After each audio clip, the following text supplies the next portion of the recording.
And coming off the tail end of COVID, we have weight gain with everybody. So saying we got to stop this crap.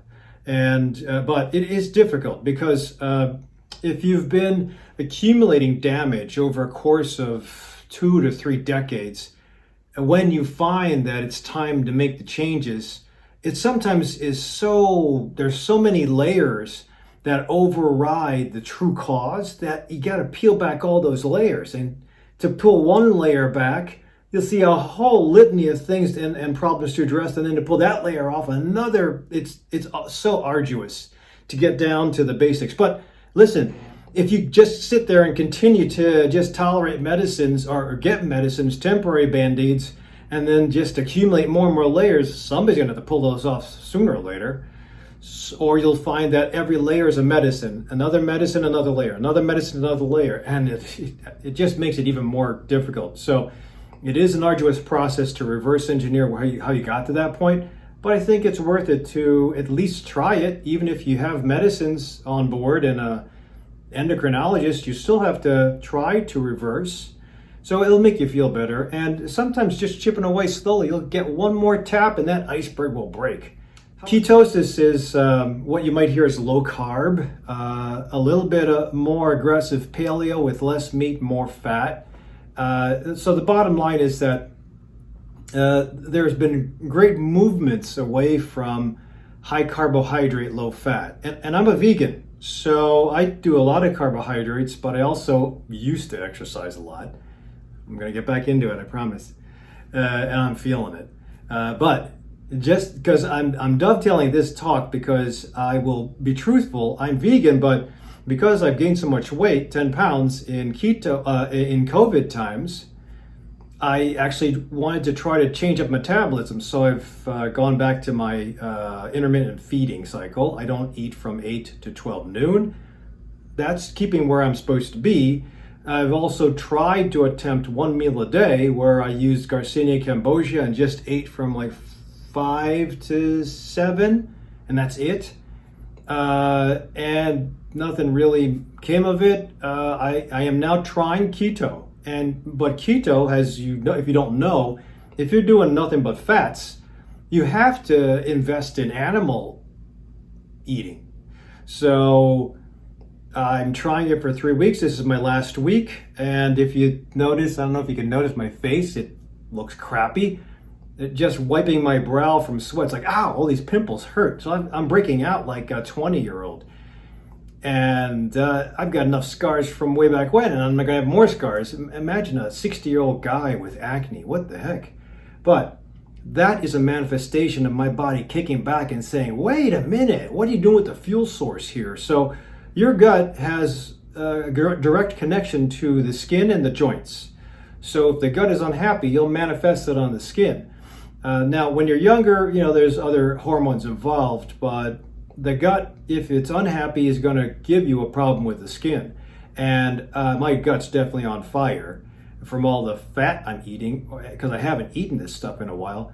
And I did state in a previous video, it's novel because I can go to the restaurant with my family and eat whatever they eat and take advantage of calamari and stuff like that, but it doesn't make me happy. I mean, it's novel, I can just eat it, but what did I just achieve? So I'd rather go back, but I'm going to do some blood tests and I'll do some comparisons in my fasting, when I use fasting mimicking diet, where I use intermittent fasting. I've done two types, where I've done just veganism. So I'll see if it makes a difference. But the data that the keto community comes up with is very robust. I like where they're going, reproducible evidence, really thick. Now, the data that we use, that I try to embellish in my heart attack sufferers, is the Ornish protocol. And the Ornish protocol thus far is the only study where a diet was able to reverse heart disease, judged by the size of the calcium plaques or the obstructions in the coronary arteries by ultrasound. Small study, pilot study, but good enough. So far, there's some limited data. The self-experimentation of Dave Asprey is kind of cool, where he gets calcium scores, which kind of are the same as the ultrasound, but not exactly. However, it's only a matter of time before big trials come up with data points and show the benefits. Now, if you look at the way we came up with, not we, but the government came up with suggesting low-fat, high-carbohydrate, it was because of the work of Ancel Keys back in 1958, I think. The country was reeling because of disease. And Ancel Keys there are several different other studies, but Ancel Keys happened to come up with the 7-country studies. They're trying to find what caused disease in 7 different countries, Greece, Italy, and a couple of others. And it was thought, and you can read the data on your own, it's thought that people that ate fat got heart disease. But the data was a little bit, so I think most of it was observational data, which is by itself, if you look at the hierarchy of research, observational data and studies are a little bit on the low end. But I mean, if you have enough observational studies and big swaths of like the Framingham study, or the Nurses' Health study, if you have big enough studies, long enough periods of time, you can't ignore it. But again, on the hierarchy of research, they're on the lower end. So the keto community is a newer community, and it all started because of Atkins and his paleo concepts. The problem with Atkins was he didn't really have the data to back it up. So everybody poo-pooed him, and then he had a heart attack. So he said, oh, see, he had a heart attack because he ate too much meat, which isn't fair. But a lot of people did well on the Atkins diet. They lost a lot of weight. So the question was, if you lose the weight, does that really translate to less heart attack, less morbidity? Hard to say. But now we're finding with the data that's rolling around or being put out by the keto community, and there's a lot of PhDs that are leveling the field with keto because of the backed up research. And they're finding that it's good, it's reproducible evidence. And so the idea is, if a doctor has to suggest a way out of disease and suffering, there has to be enough evidence to back up what we say. And I always talk about herbs, I always talk about exercise, I back that up. Now, if we're talking about should you cross the street with one leg or should you wait and push the button first, I mean, you don't need data to say that you should be safe. You should wear a helmet. You shouldn't smoke. I mean, those are obvious. I don't have to have $1 million to say that that's worth it. But now NIH is putting out those studies because the public asked for it. Sometimes it's not necessary. What the heck? But in the case of a massive shift in thinking, I think it is worth it. And hopefully we'll get more and more data coming out. It's been little concentrated nuggets. And so there's a lot of great work out there. Stephen Finney, Dominic D'Agostino, Berkman, Utah. There's big communities that are putting out the studies, ongoing studies, and they're really making it scientific, highest level, double-blind, randomized control, crossover studies, all the buzzwords that you have to fit the highest level of reproducibility. So I think that the people that I see are not on death's door, but the people in a typical primary care office are middle-aged, not too many symptoms, starting to have symptoms, highly stressed, and usually overweight. Average BMI IC is probably going to be 28 to 30. That's too much. Body mass index is supposed to be 23 to 25. If you look at me, I'm 5'7" and 150. It used to be 140. But my BMI is 25. I can move it down to 24, but if I can get robust, I've lost a little bit of size, but if I can get pumped up, I can shrink my waist. After a fasting mimicking Prolon box, I can definitely hit the 140s and stay there. But so there's a couple of different ways to do it, and I just gave one of them away. But fasting is a way to drop into ketosis. I've done videos on insulin and insulin resistance. You got to understand the concept. Insulin is not a bad thing, but if you're making too much of it, it's not good. So testosterone's a good thing. It gives you energy, gives you muscle responsiveness even for women. But if you have too much, you have polycystic ovarian syndrome. For a kid that has too much, a boy that has too much, you'll have acne. So those things aren't good. Or in worst cases, you'll have aggressive behavior. Like, look what happens when you have guys that are abusing testosterone. They get steroid rage, big bouncers, back acne. So the idea is that it's a good thing to have, but not too much. I'm talking about insulin now, not testosterone. Insulin's a good thing to have because I even know bodybuilders that use insulin after workout to induce muscle building, rebuilding. But if we wake up at high levels of insulin, that's not good. So morning insulin, which is I usually take a test of morning insulins, I like to see them at 4. I am strict, I like to see 4. I think if you're higher than 10, if you're between 4 and 10, I can play around with it. I got to check the time that you had it and the night's sleep, the quality of it. But if it's higher than that, I've seen people in the 30s. That's way too high. That means the body's ignoring insulin. That's insulin resistance. So the way it goes in the hierarchy of damage with regards to diabetes is glucose intolerance and or insulin resistance, pre-diabetes, full-blown diabetes, and then resistant diabetes. So there's a couple of other things in between, LADA, but that's more endocrinology property, but those are the basics. But I think I can catch a lot of people at the beginning. The only problem is a lot of my colleagues don't test in the beginning, whether it's a HOMA-IR or an insulin or a 2-hour glucose tolerance test, which is the gold standard. And we get women to do that when they're pregnant because it's such a delicate time. We want to find it, so we induce it by making you sit there for 2 hours after fasting and drinking the glucose drink and then seeing blood tests before, an hour after, and 2 hours after. Pain in the ass, but with the delicacy of pregnancy, I think it's important. But I think they should do that for everybody. So the idea would be, what can we get? Can we get other markers? Yes, and those are the ones I just talked about. Hemoglobin A1C is okay. I used to use it and rely on it, but I would get a lot of people with BMIs in the 30s and 40s, and their hemoglobin A1C was okay. It's like I couldn't guide them on what to do. Like, okay, I guess you're normal, but your weight's super high. Work on it? Yeah, that's not motivating. If I say, this is your insulin, here's your metric, this is what we got to tag, you got to reverse this or it's going that way. That's an easy chain of events to see. When you see it, I think you're more motivated. So that's why I like to see, I actually do beta hydroxybutyrate levels too. If you're fasting, then it should be pretty high. I like to have, I've done 2 videos on ketosis. I think I mentioned BHB. If I didn't, well, if you have low insulin and if you're fasting,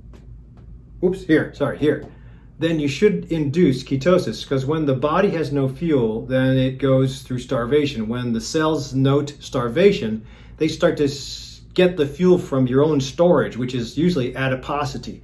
Adipose tissue, there's 2 big sources of adipose tissue. That's the battery bank or the external memory drive.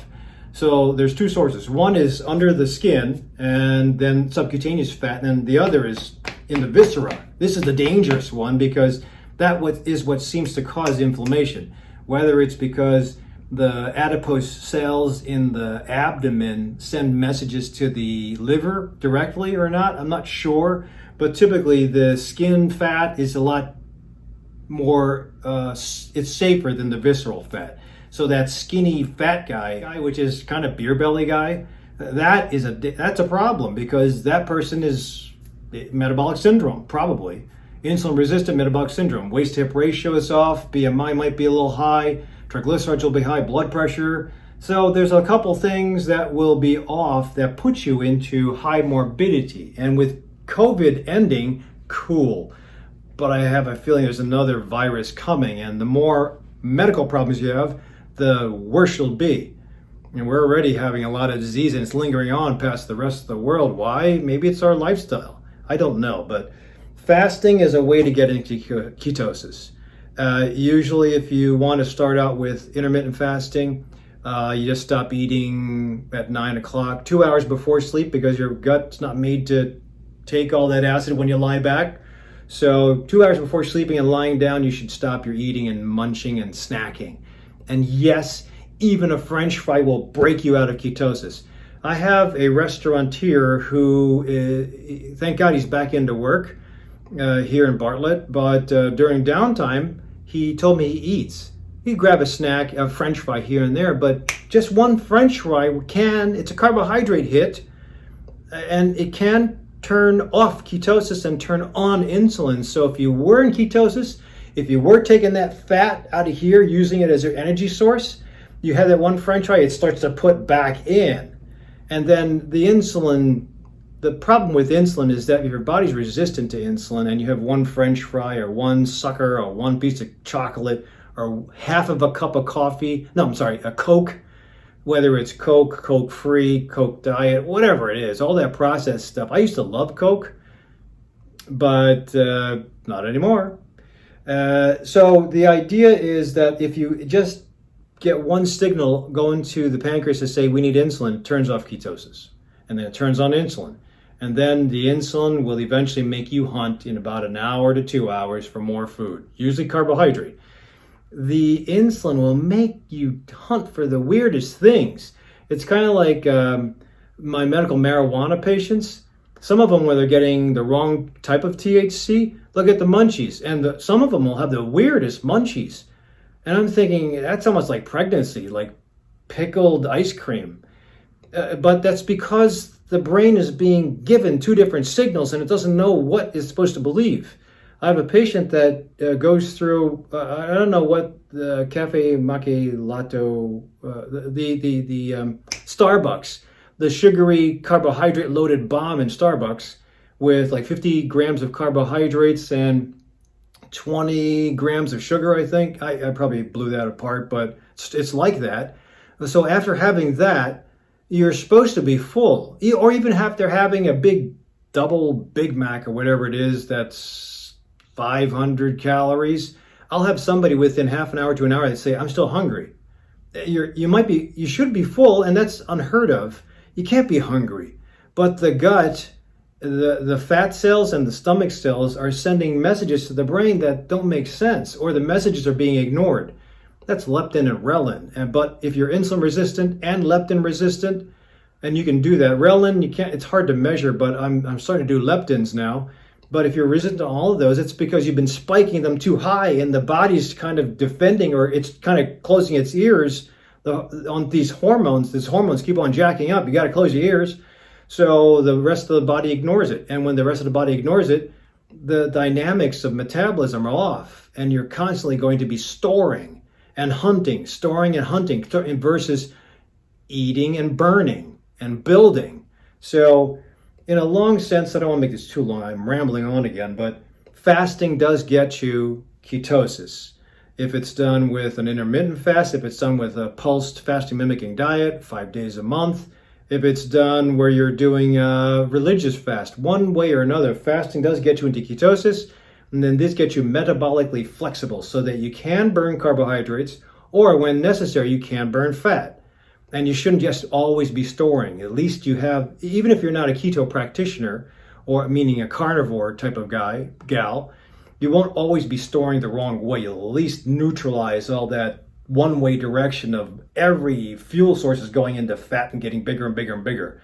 At least you can utilize it properly. You can be satiated, not hunt, not have craving, and then build up faster when you do press for exercise. That's what I call it, fired up. Every time I exercise, I put on Metallica, I put on Godsmack, a little Van Halen. That's just me, Journey. And I just remember my college days and cranking it out in the gym at LaSalle University with my roommate. And it was always, I can still reenact that in my brain and bring myself back to that time to turn on my adrenals and push weight and get that 15 minutes of hell out.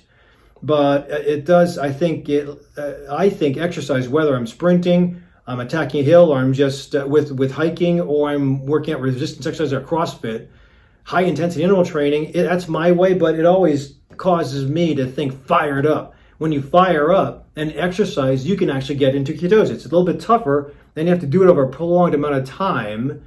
But the harder you push, the more you burn, the faster you utilize all your glucose, and the faster you start to get into ketosis.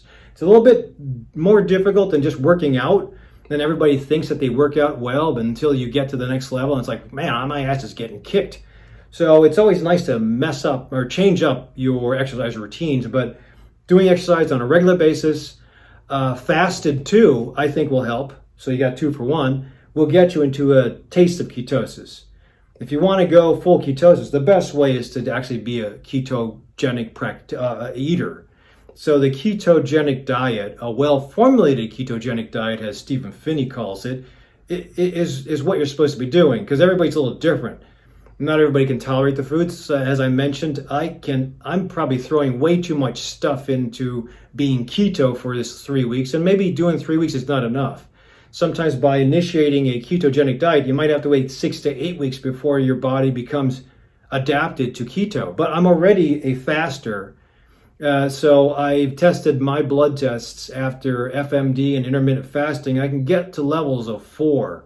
Beta-hydroxybutyrate levels of 4 are pretty decent. I'm curious to find out what effortlessly I can get with doing the ketogenic practice.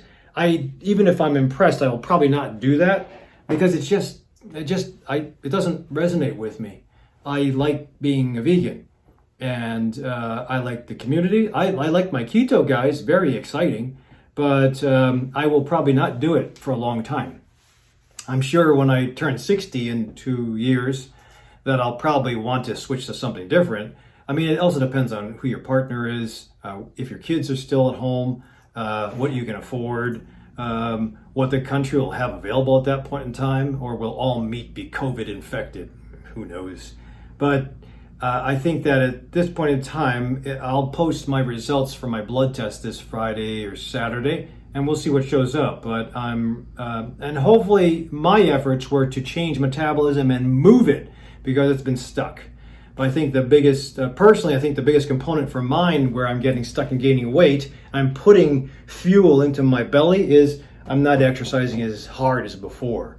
And I'm so excited to go back to Planet Fitness, but then I heard it opened at Bloomingdale, but then I just saw a print up where the Planet Fitness in West Virginia had to close down. They found there's a claim that a COVID positive patient came out of Planet Fitness. But whether they got it there or not, I don't know, but it is a cesspool, especially at 5 o'clock.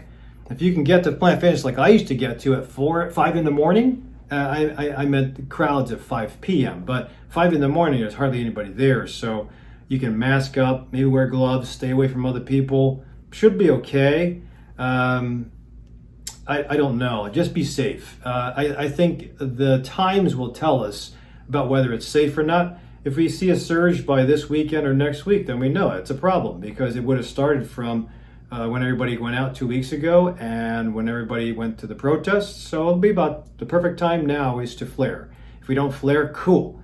Time to get out and play with masks and gloves and hand sanitizer to catch on flyer. So hopefully this gives you, Minerva, a little bit of an idea about the 3 ways to get into ketosis. Going into a full ketogenic diet, which might be a little tough if you have registered dietitians that are classically trained, because I don't think they believe in this. I don't think the endocrinologists like this either, but I can battle. If I can talk, I don't have to battle, but I can talk the talk and bring up the data, but you might have to find your own fight. Whatever it takes to move is fine, but if you get a team behind you, in either way, it'll work. Fasting, if you want to try fasting, and the easiest thing to do is to just compress your feeding window. Instead of eating all day, just pick from 12 noon to say 8 p.m. That's the easiest thing I can tell you. But it will be tough to break into it, but once you get used to it, piece of cake. We all do that on Monday anyway, mostly. And then get exercising to the point of excessive sweating and a fast heart rate. So this thing, I should put down also calm, but there's no way for me to turn calm into F. Well, there probably is, but it's different. So fat, fast, fired up. I think those are the ways you can get into keto. If you guys have your own ways that you've gotten into keto, and I did have a fake way of getting into it by taking beta-hydroxybutyrate, but you have to eat right in addition to taking the capsules, in addition to having the MCT oil. So I'll put those videos down below. But these are the biggest ways. If you want to do a little push here and there, I think that'd be fine. But if you do this, try to get the data points before and the data points after so that we can tell that it's making a difference. Some of you don't have insurance, that's okay. If you have insurance and your copay is low, ask your doctor. Beta-hydroxybutyrate, insulin, they can compute a HOMA-IR with a fasting glucose at the time too, in addition to thyroids and a couple of standard deficiencies. In Chicago, it would be omega-3, vitamin D, magnesium, B12, plus minus iron. I'm iron. I've been finding more iron deficient patients lately just because I'm doing it and I'm pushing them and they're feeling good. In addition, I think that the iodine's lacking, but it's hard to test that. The building block for thyroid, which also, if it slows down, makes you gain weight. So there's a lot of things I just talked about. Hopefully it's not too much. Hopefully this gives you 3 basic ways to get into ketosis and give it a different try. If you're going to try it, plan it for about 6 to 8 weeks and see what happens. So thanks for watching up until this point, and I'll see you at the next video.